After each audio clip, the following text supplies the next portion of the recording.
Hello and welcome CD workers. It's Helen here from Hothouse Projects and I'm one of the custodians of the Community of Practice Network. The Community of Practice was formed by a group of CD workers and Network West as a way to create some space to think about, articulate and interrogate our CD practice and to celebrate community development. Today's Community of Practice has a focus on crisis. For future listeners, it's 2020 and we are in a global pandemic created by the deadly COVID-19 virus. This crisis has impacted our lives significantly and will have so many aftershocks on so many levels. So, how do we think about our practice when it affects us both personally and professionally? How do we do really good practice without causing unintended harm and with an eye on a good recovery and whilst influencing what emerges after? Part of what we were thinking as custodians is what can we learn from others who have experienced crisis before? And of course, I'm referring to the Black Saturday bushfires in the summer of 2009 and what happened down in Morwell with the pit fire in the summer of 2014. We have two fabulous guest speakers, Ben Pollard from Hobsons Bay City Council and Tracie Lund from Morwell Neighbourhood House. I'd like to welcome Ben to speak first. Thanks, Ben. Thank you, both Sandy and everybody here for having me, and apologies to everybody who has heard me speak before. It's one of the problems with, the history hasn't changed. So what I will say now was probably true 10 years ago.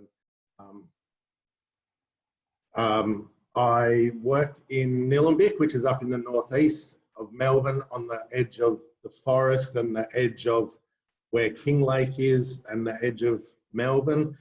And with that area, I'd been there about 18 months, setting up a brand new community development team when Black Saturday happened. And it was something that our organisation wasn't prepared for, like most weren't. And even if you thought you were prepared for it, you didn't really know. So I was there. We were there for a long time. Our community was on the edge of where, or our communities were on the edge of where the fire changed direction, which caused an incredible amount of secondary trauma and probably led to a disproportionately high number of deaths in the actual fire. And we basically were there for another 8 years. So that's one of the fear stories that I probably tell today is how long this all goes for. It was a horrendous experience. It was a horrendous workplace. It was a horrendous experience for community and an incredibly dramatic period of change. And I think the most important thing to say is it is an example of change that is imposed by external forces beyond your ability to control. It is the breakdown and the re-emergence of systems. And it doesn't really matter what crisis it is, all of these crises are the sum total of those components. The breakdown of systems, the re-emergence of new systems, external forces beyond your ability to control that causes a suite of traumas and dramas. Most people finish with self-care and team care and you try and rush through this. So I'm going to start with that because I don't want to finish with it. If you don't put yourself first and your team care first, you will break everybody on the way through to recovery. So that includes making sure that you don't need to recover from the recovery, that the community minimises its own need to recover from the recovery. We often rush into getting people engaged in activities and work, and they don't necessarily deliberately step into this space just because they're the arts and culture coordinator, just because they're the youth coordinator, just because they're HR, doesn't necessarily mean that they put up their hand to step into some of these spaces and everybody reacts differently in those environments. We don't necessarily induct people perfectly into this work. We also know that sometimes we internally second people into roles and then they just go back, and how they come in and go back can actually be quite traumatizing for staff. And one of the most important components is understanding the legacy, and that an individual's legacy and their sense of value and the role that they perform and how they leave and how they are in what condition they are in to go on to the next activity is vitally important. So supporting teams to come in and supporting people to leave are critically important. They will also then dictate the type of practice that you work with community, because what it will say is that how we leave community at the end of our interventions, our support and activities, whether they are strong or whether they have felt chewed up and in worse condition, will also be reflective of how we are doing that to our own teams. Yeah. Many times you go from high anxiety work, high adrenaline work, high stress work, high value work in a way that you weren't necessarily doing to the same extent before this role, and you will potentially also go back to that at the end of this role. So it is a strange thing to say how people leave and how they recover in the post high value, high intervention work. You need to support them so that they are employable, strong, and able to make that adaptation. We're in the middle of the incident. We're not in one incident. I think it's actually a fallacy to call it one thing and to give it one title. It is a, it is a health crisis. It's a health system crisis. It's an economic crisis. It's a household crisis. It's a grief crisis, whether it's a personal grief, it's a traumatic crisis for at the household level and the personal level. It is also in the continuum of people's lives, also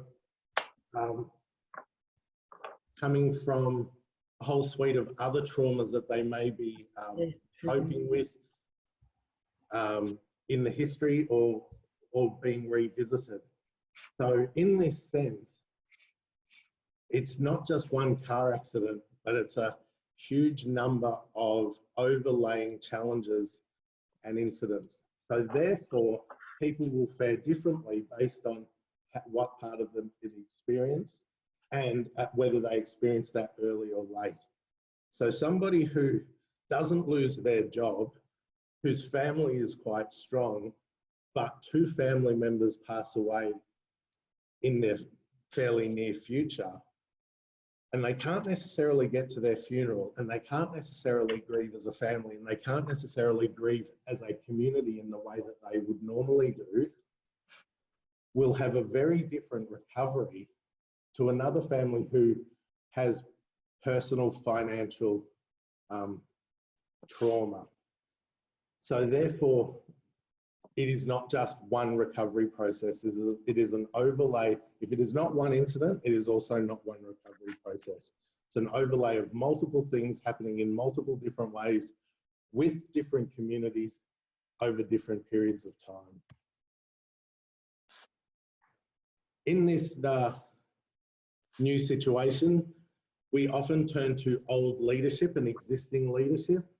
However, a little bit like the Big Bang Theory, the rules of what formed community prior to the incident aren't necessarily the same rules and structures that will govern it after the incident.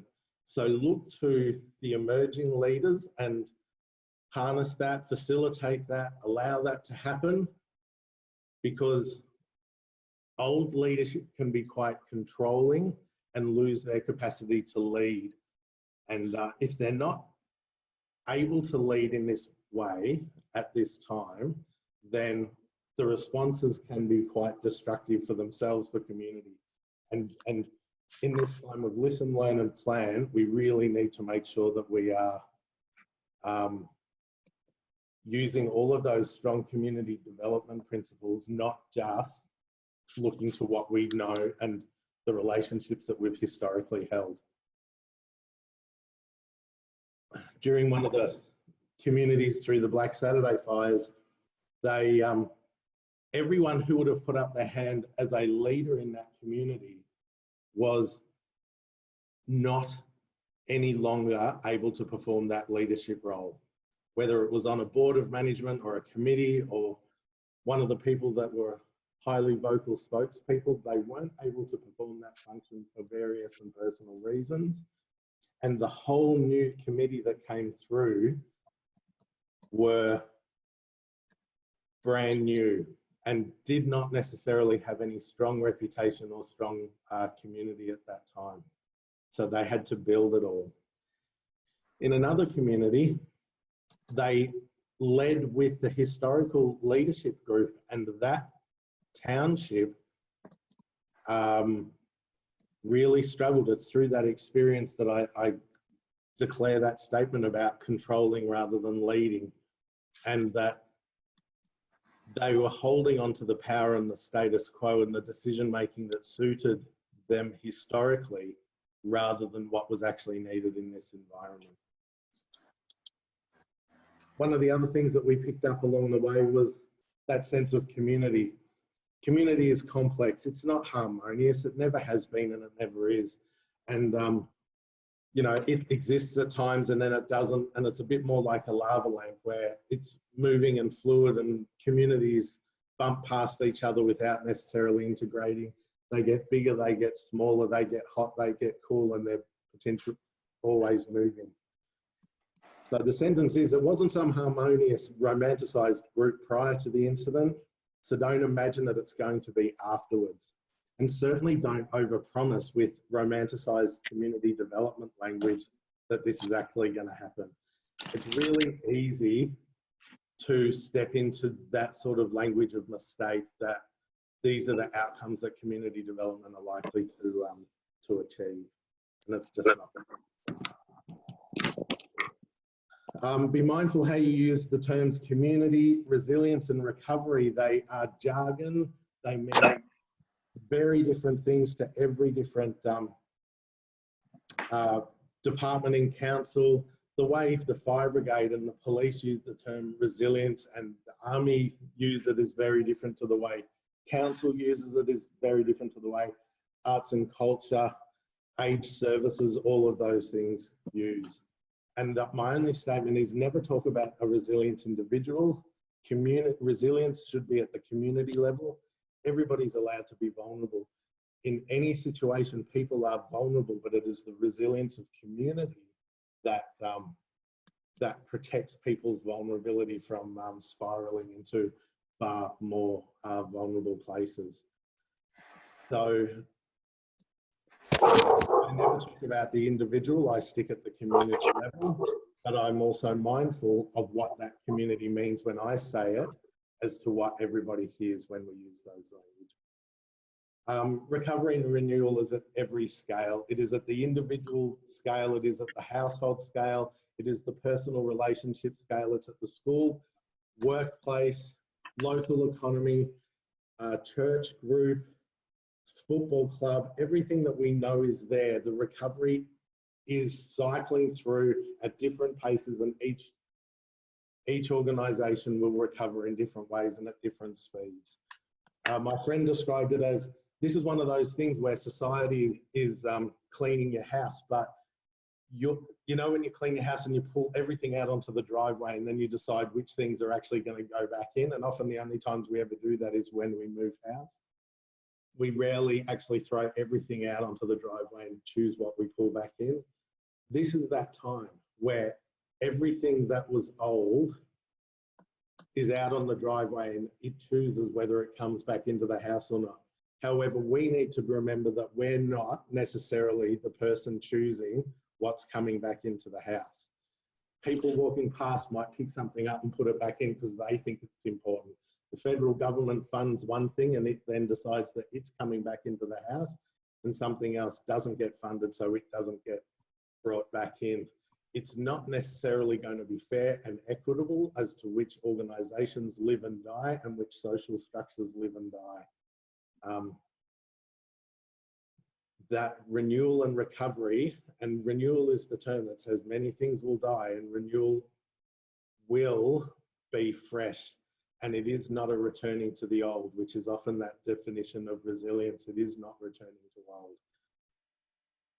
And sorry, everybody, it's long. It's longer than you ever want it to be. It is longer than you even imagine it is now. And while we have only started, many other people will have lost interest and be stopped talking about it and talk about it as it's a historical event. But right now, for some people, it will go on for a lot longer than they ever want it to. And the community development team and the neighbourhood houses teams are the ones that will live that through long after many other teams have pushed it through to history. Which is that last one. We will be what's left when the circus leaves town.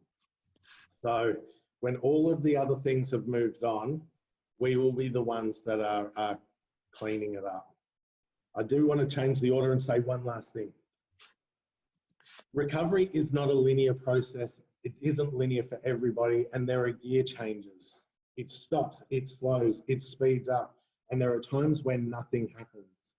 You need to listen for those, and they were the most important components, because that gear change was when recovery was allowed to actually stop, shift gear, reprocess what was that past, reject some of it and move into the future. We did that deliberately at one place by closing down neighbourhood houses, reopening them, changing them to a recovery centre, closing it as a recovery centre, moving through to a separate place, changing it from being a perpetual crisis place and then starting to compartmentalise crisis and reopening new normals, opening it as a cafe place, opening it as a drop-in place, opening programs, trialling and testing a few things, reopening, and then further compartmentalising those recovery stages. That's hard to do when you're in a neighbourhood house, in a library, in a whatever, so you actually need to deliberately facilitate and gear change and allow some parts to die, close down, and suddenly then only be open on Wednesdays, or only be here, or we're not 24 hours a day. We're not going to jump for you at everything, everywhere, every time. Compartmentalising crisis and allowing different stages of recovery to evolve are vitally important. And that's where I'll finish. Good morning, everyone. I'd just like to say, Ben, I really enjoyed your presentation, and everything you talked about was our experience during and after the mine fire. You know, everything from the emerging leaders to the old school leaders, you know, how people recovered, and especially your point about how long you do this. So we're 6 years in, and I would say that I am still doing work around recovery in the mine fire, or certainly it's still impacting our house. And then of course we've now, you know, moved into the acute shock of COVID-19.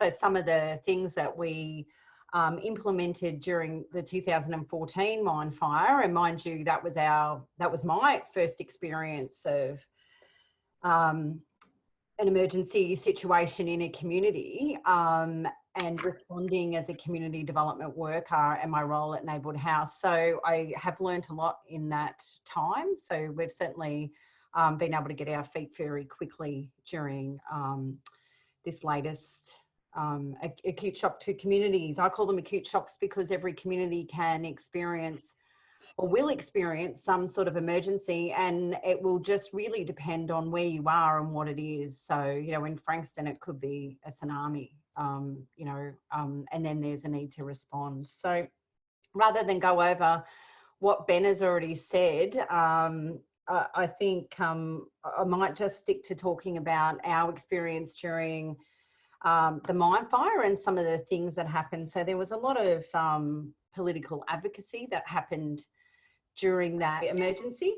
And there's been a lot of changes to policy and how we support communities because of it. So for example, during the mine fire, when the Morwell was saturated in toxic smoke, so it was an industrial disaster that spewed toxic waste over our community for 45 days. There were no smoke protocols. So at the time, the advice was for people to stay home and inhale this smoke for 45 days. And what we didn't know, and what we still don't know, are the long-term health effects for communities. Now we have smoke protocols. So when there's an industrial tyre fire, for example, communities in that local area are actually removed. They're actually evacuated. What they did for Morwell is to keep the community there as a bit of a sacrifice zone. And I like to call it the Morwell experiment because we're yet to know what that'll be, what the outcome will be. So what I want to do is try and share my screen because I think the best way for you to get an understanding of what happened in Morwell is to view this Get Up video. I do apologise if you have seen it before, but it's quite a powerful video. It moves me every time that I watch it, even 6 years later, but it does describe the situation in Morwell. For nearly 3 weeks, Morwell has been blanketed in smoke, ash and fumes from burning coal at the Hazelwood power station. This 120 metre high wall of flames. The intensity lay in the amount of smoke and fumes that were being released. The minute it got into the mine, there was a collective panic within the communities. We can't sleep. Just put us in tent cities. I would call this a really tough town. They're good, hard-working people. I'm 68 and I've lived in this area since 1957. We've lived near a coal mine our whole lives. I used to listen to the machinery clanking away when I was a kid. It's never been like this before. This is different. So where do I get some help? Some of the chemicals that are released when coal burns, they're pretty carcinogenic. Carbon monoxide attaches to the red blood cells quicker than oxygen. The paper masks are useless. It's no wonder everybody's been getting sick. People were experiencing nosebleeds, sore throat. Kids have had throat infections and coughs, runny noses. The doctor has said that was due to the smoke. This is different, something's wrong, and nobody's listening to us. Residents say they're struggling more than ever from the ongoing exposure to smoke. Some residents of Morwell South are being told by the state government to leave the area. Some of the people are not very well off. They weren't able to just simply pack up their family and go for a week's holiday. And there's quite a lot of confusion within the community. They didn't tell us what was in the air. We know ash was falling from the air, we could smell the smoke, but we didn't know what was in the air, what was in the smoke, what was in the ash. The unknown thing is the long-term health effects. I am concerned about the long-term health impacts. Where's it going to lead to, mate? What, as I say, 10, 15 years down the track. What's going to happen in the next, 5, 10 years? What happens when we get sick? We will get sick. Power station have got a lot to answer to. That this town is in crisis. It's scary, mate. It is scary.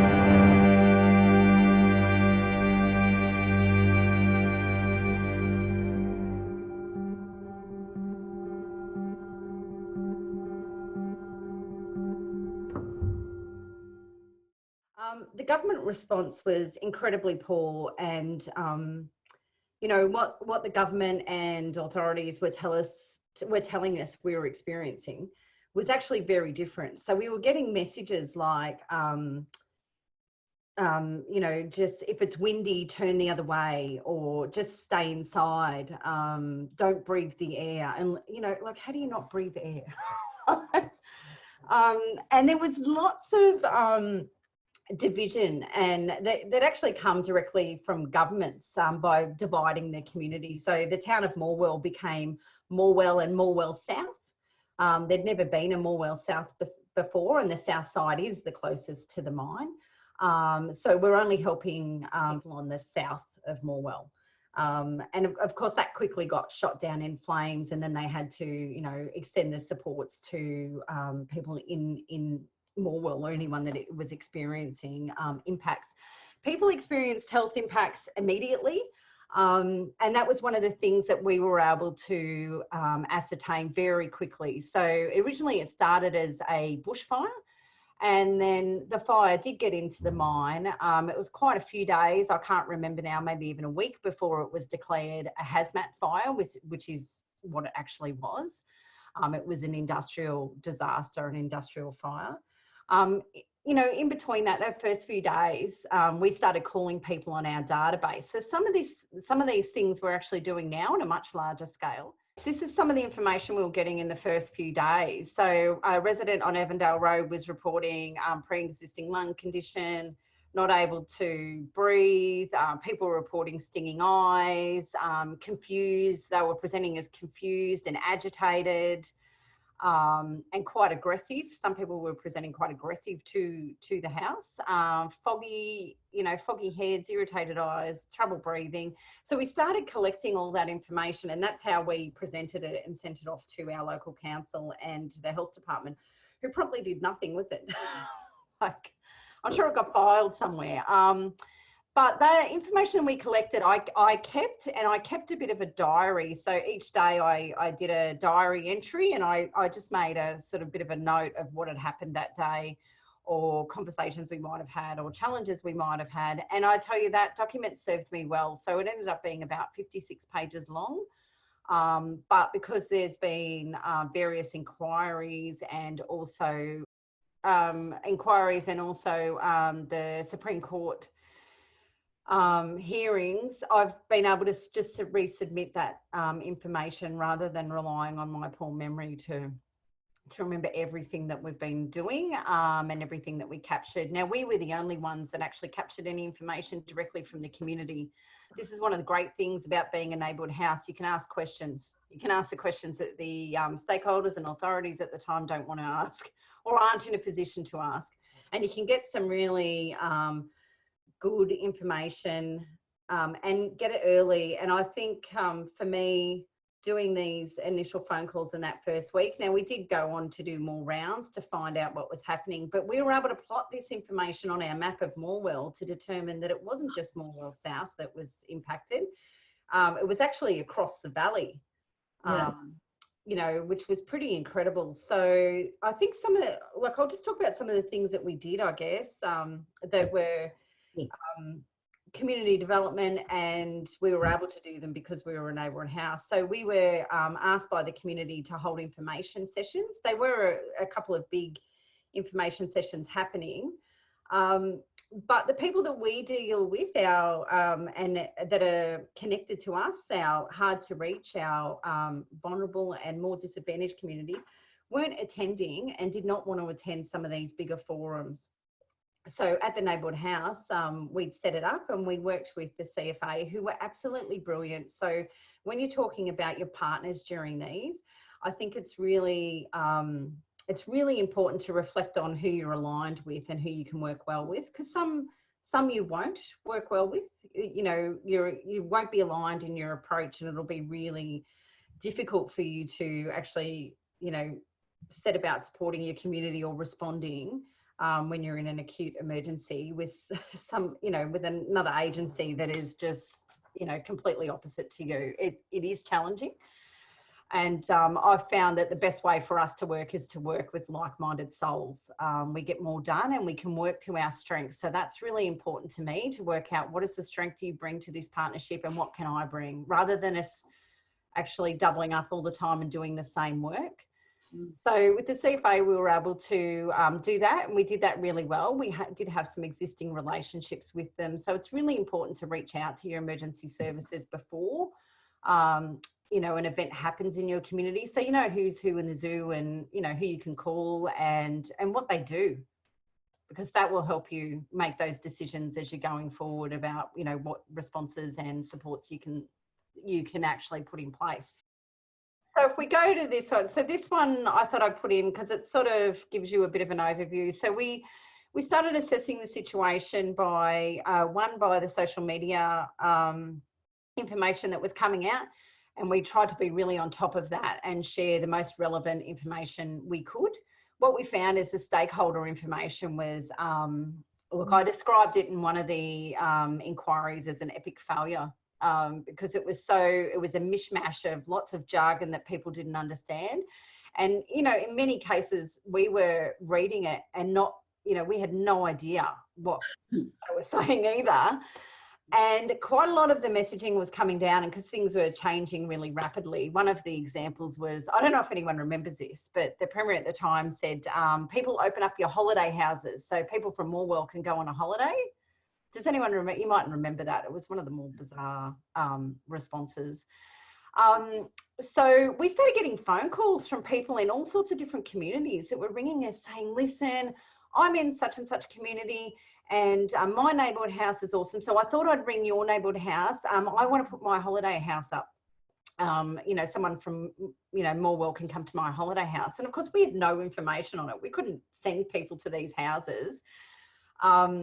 It was just appalling. So we would feed that through council, who would then feed it to whoever was doing that. Our understanding at the time was council was doing those assessments, only to have angry people from other communities ring us, you know, 2 and 3 weeks later because nobody had followed up with them. So it was just, you know, it was failure in all systems, you know, with the level of communication, you know, the information that was going out, the responses, and trying to be, because we'd become front line to this for many in our communities. Yeah, sorry, being able to balance that and actually get through that was incredible. One of the things I'll just quickly talk about was the information sessions that we had. We held 6 of them, and we're about 2 in, and we realised, and this one's really important from a community development point of view, we realised what we were doing was just reciting everything the stakeholders were telling us. So we were a bit of a stakeholder platform.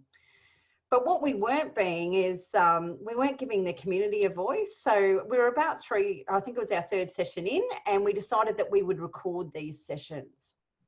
So when everyone was there, we said to the stakeholders and the community, today we're going to record the sessions, and we're going to record every one of them, you know, one, because we can't remember all this ourselves, because we were then sort of transcribing it and trying to put those notes up on our social media. But I tell you, the balance of power changed in those sessions. So all of a sudden, instead of having community nod and agree and accept that information that was given to them on their sheet, you know, today, whatever the stakeholder was talking to, I actually had community asking for the microphone. Is that on? I've got this question I want to ask. And they really had some really tough questions to the EPA. What is PM 2.5? How come you're not monitoring? Why is there only one monitoring station in Morwell? How do we know what's happening in Traralgon? Health department, they were quite, you know, they were quite hard on the health department, because one of the biggest concerns wasn't, can we put this fire out? They were very supportive of the CFA. You know, you're pointing your hoses, you're doing your job, but health department, what are the health impacts for our community? I'm sick now. What's going to happen to my kids in the future? So it gave them a real voice, and we were the only ones to be able to do that. And from a community development practice, I reflect on that quite often, because it was something that just came to us as we were talking about, you know, all the things that we weren't doing in these sessions. They weren't very community development orientated. They were definitely stakeholder sessions, you know, where they were just reading off the script of the day. And our community didn't have a voice. So I think that was one of the things that we did that really changed. It changed that balance of power. And through that, you know, I mean, we went on to do quite a lot of other things, but I know time is running out. But our political advocacy advanced quite a lot. So we actually became a voice for the community, and we still do that today, where media come to us all the time, our local media, to you know, ask for comments on what might be an emerging community issue. And it could be anything from, you know, New Start, people living on New Start, food insecurity in the valley, anything that's happening, you'll find us commenting or making a community reactional comment to that, and we'll have a position on those things for our community. So we've become quite a leader in that space, and I think we do that really well. And you know, our community has responded to us and definitely supports our work to do that. So we are seen as a voice for our community as well. I guess there was so much to the mine fire. And so that picture that's come up, you know, one of the things that we did was through that Get Up video, we launched a petition. We got 25,000 signatures. And so the government then had to, they did put out a health inquiry, and we do have a 20-year health study. I guess, can I just finish by saying some of the things politically, this was all political. It was, and to have any pushback, community had to have a voice. So one of those early things was getting people on, you know, being recorded, you know, what their questions were to stakeholders. We also, with the petition, we were able to garnish a lot of publicity around the health impacts and that not being addressed. Now, we really won't know those health impacts for probably another 10 years. But I do firmly believe that we will see, you know, cluster cancers in the valley, like we've never seen before. We also, politically, we were abandoned. So we were able to, I stood as an independent candidate in the 2014 state election, and we made what was a safe seat of Morwell. Morwell's a very safe seat, to one of the most marginal seats in the valley, in the state. And I think when you understand that Morwell powers the state, this seat should always be marginal. It should always be on the edge, and it should always be challenging the government of the day to be stepping up and doing more. We have a health innovation zone, so that's a first in, I believe, Australia. We have the health assembly. All of these have been driven by community pushback and community standing up to be counted and asking the questions and just making it not good enough. Your response is not good enough. We need and deserve more than this. So I'm a big advocate for social justice warriors in acute shocks and emerging leaders coming out, because the emerging leaders, I feel, I was one of them, really bring a new perspective to what community need, and being able to respond to community and actually helping them get a voice through these emergencies. So I think I'll leave it there because I could talk all day.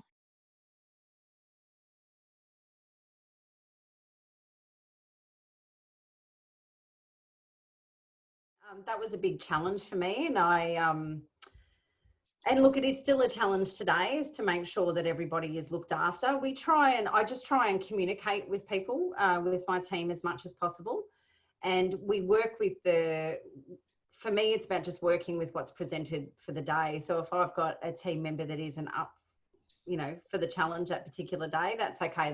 They move offline and somebody else picks that up. But personally, through that experience, and I feel like it was really last year that I hit a wall, like I personally hit a wall, and I realised that the post-traumatic stress that I had from that experience, that I'd been actually high. I'm happy to share. I'd got to a point where I was sort of hiding it in wine and chocolate. And, you know, I had a really bad year last year, but I believe it was the accumulation of all of the work that we'd done, and we'd gone pretty hard for, you know, that whole time, and responding constantly. So while I was acutely aware of looking after the team and making sure they were okay, I wasn't looking after myself at all. And I think by the end of last year, I was in a pretty bad place where I really felt like I had to make some decisions about what I was doing. So I'm happy to say that I haven't had a drink in 5 months, and I've lost 20 kilos, and I'm feeling very motivated and focused this year. But I really had to think about what I was doing. Was I being the best mother I could be? Was I being the best manager or boss I could be? Because I really wasn't. Last year I was really just swimming in my own mess. But I think that is something we need to be aware of, that you know, you will work really hard through these things, and sometimes we can forget about ourselves because you're so consumed with the one issue after another that comes up. So as soon as you put out one spot fire, there's another one to deal with. So there's no time to be thinking about your own personal space. And I do feel, for me, it was 5 years later before I actually got to that point of, you know, what am I doing to myself now? Like, how do I look after myself? So was it more your family that sort of came back and said, no, look, no, it wasn't actually. It was, I'll tell you what happened. It was just, I lost we lost our dog in the January. I know it just sounds like, it sounds weird when I talk about it. So we lost Mabel in the January. And then we got another dog, Honeybell, and we've bought Honeybell online, and she's training to be a therapy dog. And we sent her off to training, and at the training facility, she broke her leg. And I was there, and I tell you, it was the thing that broke me. So I think, you know, I'd been carrying it for a while, and I actually, when she broke her leg, and I remember driving home with her, and you know, we didn't know, I actually didn't know if she was going to survive that. And I was terrified of telling the kids, and it broke me in half. So it was an accumulation of things, and it was this one thing that triggered me. Like, it just sent me over the edge. So I spent the next 6 months being probably a terrible boss. I wasn't very effective. You know, I was getting my work done, but I wasn't as effective as I would, you know, used to be. I wasn't as interested either, and I was really struggling to get out of bed. Yep. And I think it was when I got to that point that I just thought, I've got to make some changes. So one of them was about taking time for myself, and you know, and apologising to my volunteers and my team. You know, I'm sorry, I haven't been there for you this year. I haven't been very good at this. You know, and they were really open to that as well. I think they really appreciated me going to them and saying that I couldn't do it. And I was sorry that I wasn't actually there for them at that time. But you know what happened is they picked up the pieces. Yeah. They got in and they ran the show for the 6 months that I couldn't, you know, and, you know, none of that was public, and I was still presenting every day, and, you know, I was down there and doing things, but I just didn't have the capacity to. But it ran on the volunteers and the staff, because they, you know, I've got a good relationship with them, but they, you know, they sort of picked up where I fell down. So it was a really interesting process to go through. And their feedback was that I was there for them.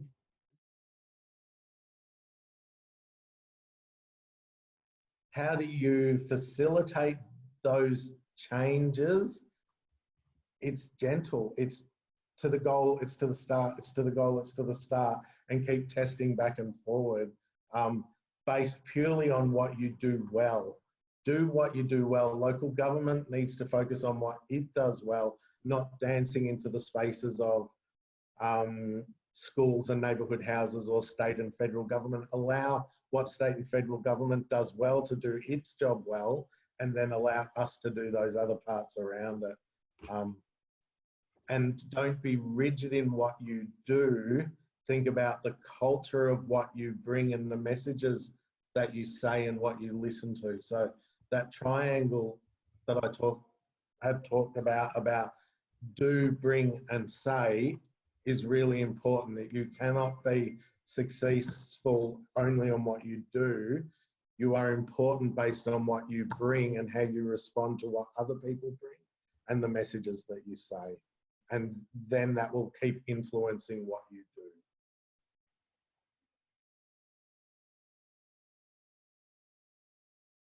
Crisis. I think for me, COVID-19 presents a little bit like the mine fire, as in, you know, we could see this toxic waste, you know, dripping from the skies for 45 days, and we're all breathing it in, and we're struggling to breathe, and we're having immediate health impacts. So, and I can see COVID-19, we're doing that now. We have got immediate impacts on our, you know, we're more socially isolated, we're in our houses, we're not connecting in the same way.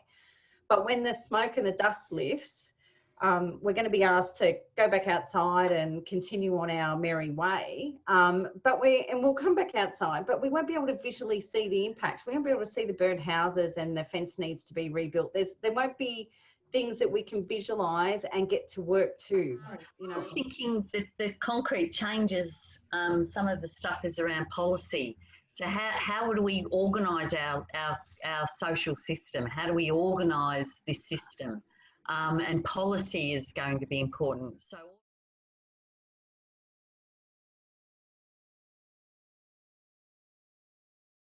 like, we're calling through our database now, and we've already sent off a whole lot of de-identified data to VCOS.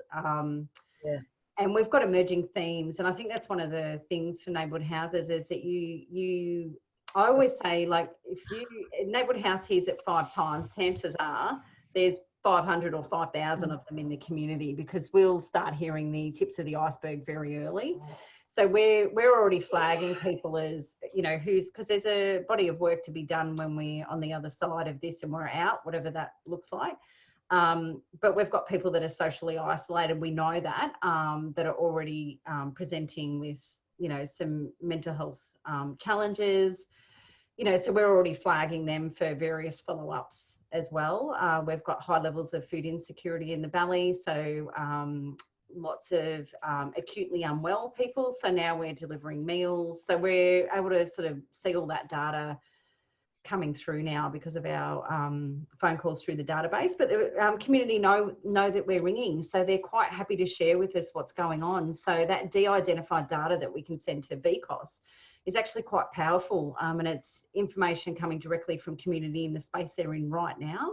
I think that's one of the things as community development workers, if you're on the ground, is that you can be capturing that data now. Anything that you're seeing, you know, challenges that you're having, stories that you're hearing, you know, you can be writing some of this down now. I mean, that's certainly what we do, is we try and capture it. And if I think I'm not going to capture it, I stick it on my Facebook page, because social media is very, it's a very powerful tool if you've got a good following and you can use it well to get messages out. So for us, you know, we use it quite a lot. Like I'm actually on it, you know, my husband laughs because I've always been anti-technology and now everything I do is bloody on social media or something. But it is really effective to get messages to people and to be directing some of that narrative sometimes. So, you know, and debunking the myths and things like that. So we, you know, if you don't use that, I would encourage you to explore how you might be able to start using it, because it also, you can go back, you know, I've missed a few diary entries, so I can go back through my social media to the dates and go, oh, yeah, that's right, we did, you know, whatever that day. So it's useful to capture some other information, but also responses from community.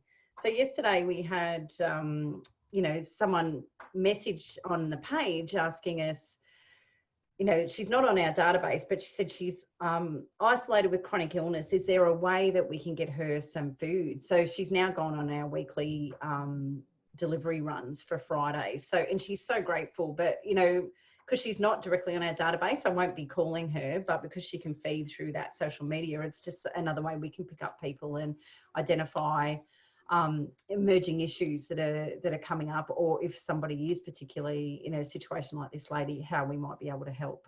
But what I find is people refer people to us all the time. They're always sharing our links and our pages. Yeah.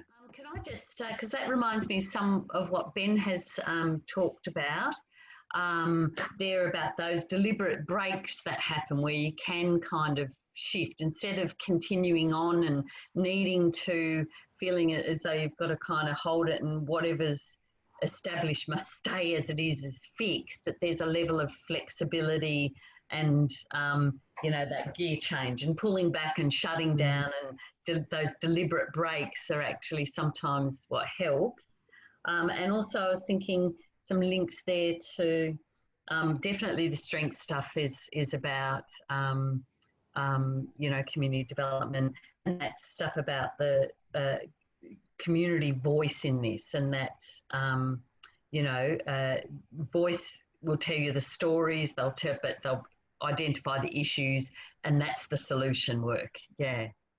Recovery is not linear, and it's not linear for any suburb. And for the 7 neighbourhood houses in our city now, they will all have localised recovery based on the models of what they do and don't have, the business models that they do and don't have, what strength of the community that it doesn't have, you know, how a municipality recovers when Toyota closes, or when, you know, I lived in Geelong and worked in Geelong during Toyota and Pilkington, or Ford and Pilkingtons, and all of those sort of crazy things closing and opening, and one family wasn't drastically affected and the other one was devastated and crushed. And and little towns like, is it Sunbury following Anset's collapse, all of those things are economic crises that overlay into financial and household and relationship breakdowns.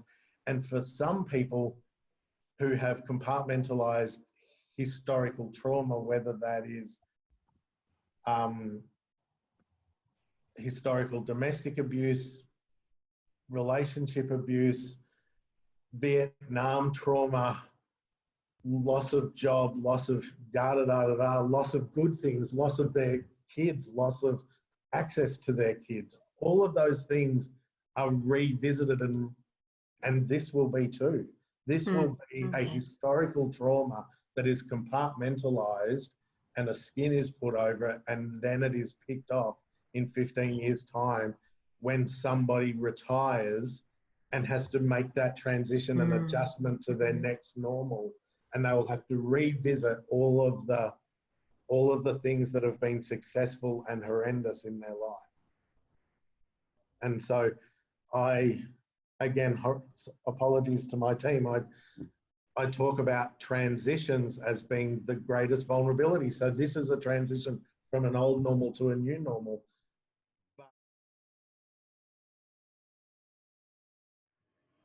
Please take care of yourselves, everybody. I'm seeing that quite a lot of our neighbourhood house coordinators in particular are making really big decisions and difficult decisions now. I don't know who of you are going now to the JobKeeper payment forum at NHVIC, but you're making big decisions and this is hard time. So please take care and good luck, everyone.